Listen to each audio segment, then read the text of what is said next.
3 राज्यों की 15 राज्यसभा सीटों के लिए मंगलवार को चुनाव हुआ। इन राज्यों में उत्तर प्रदेश, कर्नाटक और हिमाचल प्रदेश शामिल है। यूपी की 10, कर्नाटक की 4 और हिमाचल की 1 राज्यसभा सीट पर मतदान हुआ। हिमाचल में बड़ा उलटफेर देखने को मिला, जहां 40 विधायकों वाली कांग्रेस को सिर्फ 34 वोट मिले। इसके चलते पार्टी को हार का सामना करना पड़ा और बीजेपी उम्मीदवार की जीत हो गई। यही नहीं, हिमाचल में कांग्रेस पहले बीजेपी से हारी और फिर किस्मत से भी पार्टी को हार का सामना करना पड़ा। दरअसल हिमाचल प्रदेश में 1 राज्यसभा सीट के लिए हुए चुनाव में कुल 68 विधायकों ने वोटिंग की। बीजेपी और कांग्रेस दोनों ही उम्मीदवारों को 34-34 वोट मिले। क्रॉस वोटिंग के चलते हिमाचल में पेच फंस गया, जिसके बाद टॉस कराकर फैसला किया गया। इसमें बीजेपी उम्मीदवार हर्ष महाजन की जीत हो गई और कांग्रेस उम्मीदवार अभिषेक मनु सिंघवी को हार का सामना करना पड़ा। इस चुनाव में कांग्रेस के 6 विधायकों ने क्रॉस वोटिंग की। टोटल 9 विधायकों ने क्रॉस वोटिंग करते हुए बीजेपी को वोट दिया।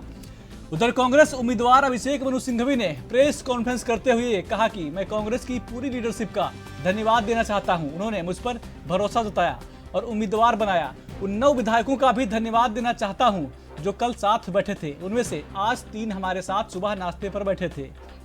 उनसे मुझे शिक्षा मिली है। मैं हर्ष महाजन को बधाई देना चाहता हूं। उनकी पार्टी को एक बात कहना चाहूंगा कि वह अपने गिरेबान में झांक कर देखें। मैं एक सिद्धांत की बात कह रहा हूं। उधर सीएम सुक्खू ने बीजेपी पर विधायकों को किडनैप करने का आरोप लगा दिया है। उन्होंने कहा कि सीआरपीएफ बसों से हरियाणा पुलिस उनके विधायकों को किडनैप करके पंचकुला ले गई है। फिलहाल सियासी गलियारों में सुगबुगाहट है कि प्रदेश में सुक्खू सरकार पर खतरे के बादल मंडरा रहे हैं। बताया जा रहा है कि कांग्रेस के कई विधायक बीजेपी के साथ जा सकते हैं।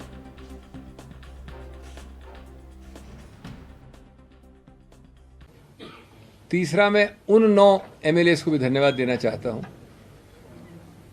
जिसमें से 9 के 9 कल रात तक हमारे साथ बैठे थे, खाना खाया था, जलपान किया था, फोटोज ली थी। उसके पहले जो बार बार हमसे मिले थे, मुझसे ही नहीं, मुख्यमंत्री जी से ही नहीं, लेकिन सब एमएलएस से कई आश्वासन दिए थे और जिनमें से 3 आज हमारे साथ नाश्ता करके निकले थे।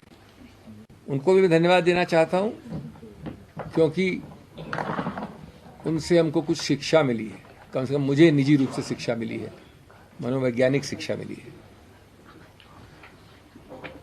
मैं इस संदर्भ में एक विनम्रता से प्रश्न पूछना चाहता हूं। नहीं, सबसे पहले, उससे पहले मैं माननीय हर्ष महाजन जी को तहे दिल से धन्यवाद, तहे दिल से बधाई देना चाहता हूं। वो जीते हैं और उनका हक बनता है बधाई प्रदान करने का। एक बात जरूर मैं कहूंगा, उनकी पार्टी को अपनी गिरेबान में देख के सोचें।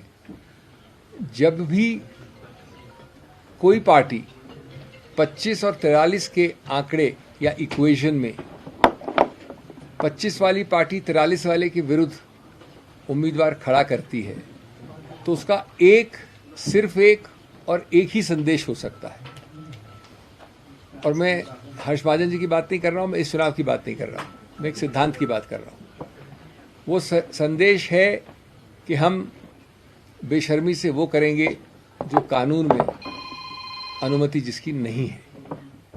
अगर आप समझते हैं कि एक व्यक्ति या 2 व्यक्ति या 9 व्यक्ति अचानक एक नई नीति, एक नई सोच, एक नई आइडियोलॉजी के अंतर्गत कल रात के डिनर और आज सुबह के नाश्ते के बाद बदल गए हैं, तो मैं समझता हूं कि हम सब कस्में जो लोग खाते थे, सुबह तक फिर कस्में खाते रहे और जब अपना ईमान ही बेच दिया, जो विधायक चुनकर कांग्रेस के चुनाव चिन्ह पर आया, वह 9 क्रॉस वोटिंग हुई है, जिसमें 3 तो आज़ाद उम्मीदवार है। उनके बारे में मैं कुछ नहीं कहना चाहूँगा। 6 जो उम्मीदवार चुनकर आए, जिन्होंने अपना ईमान ही बेच दिया, वो भारतीय जनता पार्टी को उनके क्षेत्रों में हरा कर आए हैं और यहाँ आकर वो पार्टी की जो अधिकृत उम्मीदवार हैं, वरिष्ठ अधिवक्ता, हमारे प्रसिद्ध अधिवक्ता, हिंदुस्तान के सबसे लीडिंग लॉयर, उनके खिलाफ उन्होंने वोट दिया। तो क्या लगता है आपको कि वो नाराजगी का वोट था? वो तो एक ही चीज़ का वोट होता है, जिसकी जानकारी आपको मेरे से ज़्यादा होगी, जिस प्रकार की आप जानकारी रखते हैं। अब वो हिमाचल की संस्कृति तो भाई ये कैमरा थोड़ा नीचे करो, मोबाइल नीचे लेना। और उसके बाद एक मिनट डाला गया क्या भाजपा के कैंडिडेट जीत गया सर? अभी किया जाएगा, पर्ची से किया जाएगा। हाँ बिल्कुल, अभी ड्रॉ हुआ है, यानी कि 34-34 अभी वीडियो में घोषणा होने बाकी है। जय श्री राम। सर एक बड़ी बात है, जय श्री राम। जय श्री राम।